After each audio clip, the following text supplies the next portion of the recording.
Moving on, the 2023 Ashes has been more in the news for various controversies than even the actual cricket that is being played.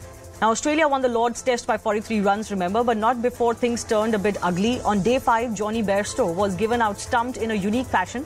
The batter let go of a bouncer from Cameron Green, after which he stepped out of his crease without realising that the ball was very much still in play, and Alex Carey, the wicketkeeper, took advantage of that situation and stumped him. England were miffed with their rivals for what they believed was an act against the spirit of the game. War of words also broke out between the two captains. Ben Stokes said England would not have resorted to such a form of dismissal for the sake of victory.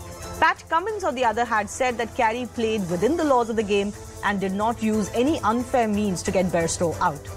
Remember, before this, Mitchell Starc was also involved in another controversial catch. In the third and final session of the fourth day's play, Starc took a catch of Ben Duckett at fine leg region, but while completing the catch, he fell to on the ground. The third umpire reckoned that Starc was not in control of the ball completely while taking the catch, and hence Duckett got a lifeline. This too divided the cricket world. Remember, the catch not given out reminded fans of Shubman Gill's dismissal in the WTC final. Many feel there was greater evidence then that Cameron Green was not in control of his body or the ball, as it appeared to touch the ground without his fingers beneath it.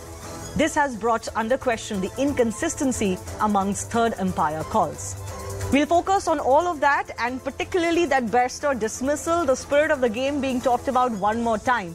But is the outrage, especially from the English, justified over this dismissal?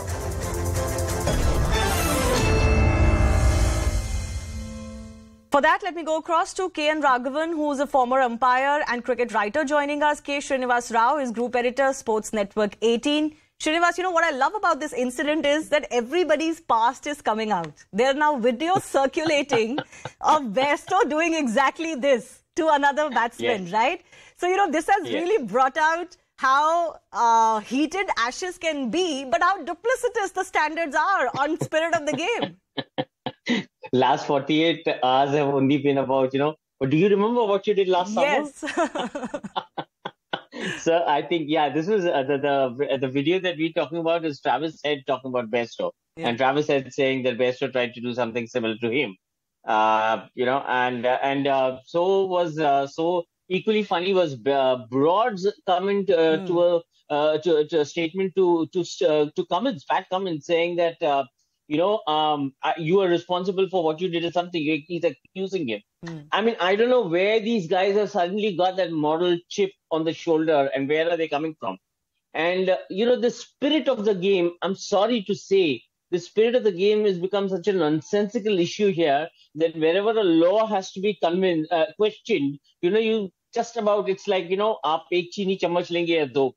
That's how the spirit of the game tends to, kind of come out of the jar. I think it's ridiculous here. So you're saying the English have no right to be incensed here, right? Of course, absolutely no right to be incensed. Absolutely no right.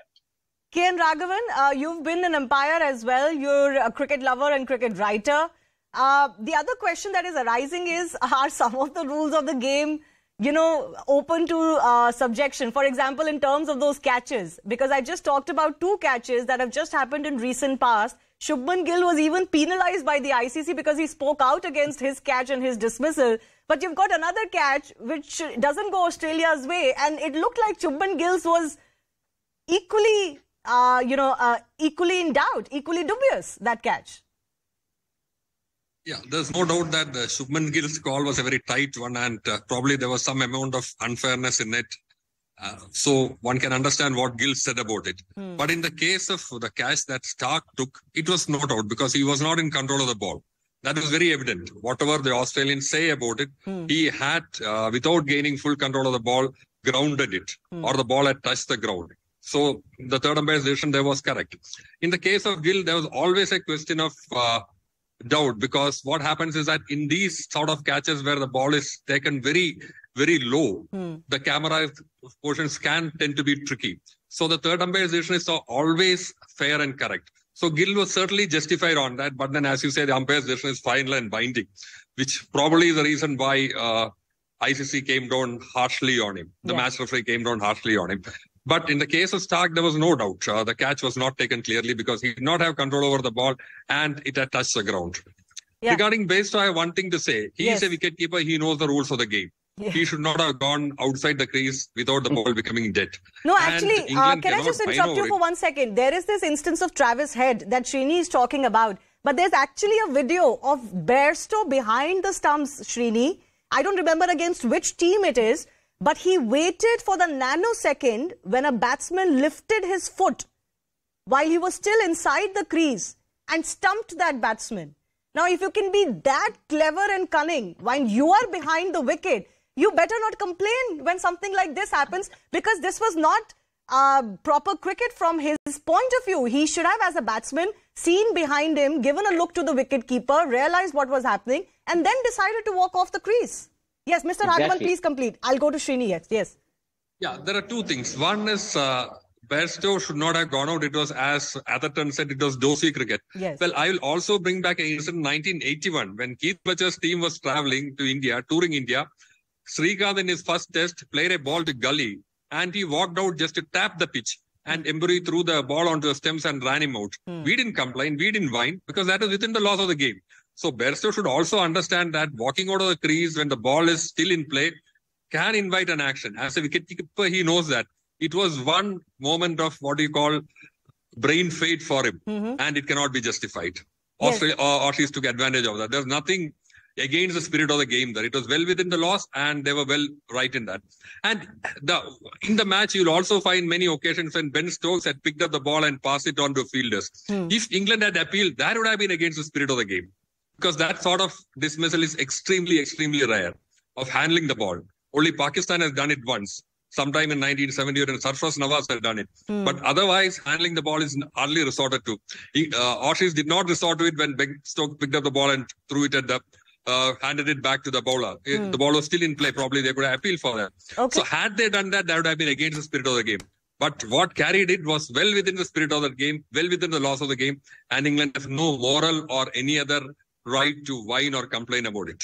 Yes, but they are complaining, Srini. In fact, you know, the atmosphere has become quite negative. There were those visuals from inside the Lords, you know, MCC rooms as well for the members. A lot of chatter about whether there was improper conduct on the part of some members when it came to especially Usman Khwaja, for example. I'm not sure if I've seen any of the videos where I can really point out to something wrong being said. I think they were booing the Australian team, which is, I'm guessing, in sports, you can't really quite control or handle that. Did you see that as problematic, how the members behaved at Lords? Of course. See, at the end of the day, the player has gone ahead and condemned it. Okay, Usman Khwaja has gone ahead and condemned what happened in the in that area when the Aussie players were walking. And I think the player condemning it and the player actually talking about it is serious enough for the authorities, whoever's in control, to actually take action or investigate it thoroughly, which has been said where the MCC members were there. Now, we are talking about the flag bearers of the game here, the people who actually vote, and their vote decides like how, you know, kind of this game begins to construct or reconstruct itself. And in that, you have these men probably, you know, kind of, I don't know, what does it smack of? It smacks of, you know, kind of some imperialism that's at play here. It smacks of a kind of that stiff upper lip that we are looking at in terms of, you know, we are the ones who make the game. We are the ones who dictate how this game runs. And I think that there was something extremely ugly about that behavior, which went beyond the whole realm of just, maybe outside the realm of sportsmanship, isn't it? Because you would expect, regardless of what happens on the field, when you come off the field, the players are respected by all fans and all members. But Shivani, yes, that's what I was saying. If these were normal fans, then yes, I mean, what you're saying would stand true. But what we're talking about here is MCC members, you know, MCC for whatever it stands today. And this whole debate that we are having, you know, between the laws of the game and the spirit of the game and what stands, what doesn't, whether the spirit of the game is relevant here or not. These men who sit in that space and these men who actually, you know, kind of make MCC what it is, for them to actually be standing up and saying what they did to Khwaja, and I'm not even saying what they said. That's for the investigation too. Yeah, there was an apology though tendered as far as the members are concerned, which is the right thing to happen. About it. But I have final minute. Let me take 30 seconds with both of you. Raghavan ji, the point is that Ashes always has a very highly contested atmosphere. Do you think this time it has kind of got derailed into acrimony? Or do you think by the time they come out for the next test, the teams will get on? They will get out of it. It's just all in the game. The teams will get out of it and play. Actually, the quality of cricket has been quite good, and I am sure that will continue. Srini, what do you make of the atmosphere that is continuing? Oh, yeah. I completely agree with what he's saying.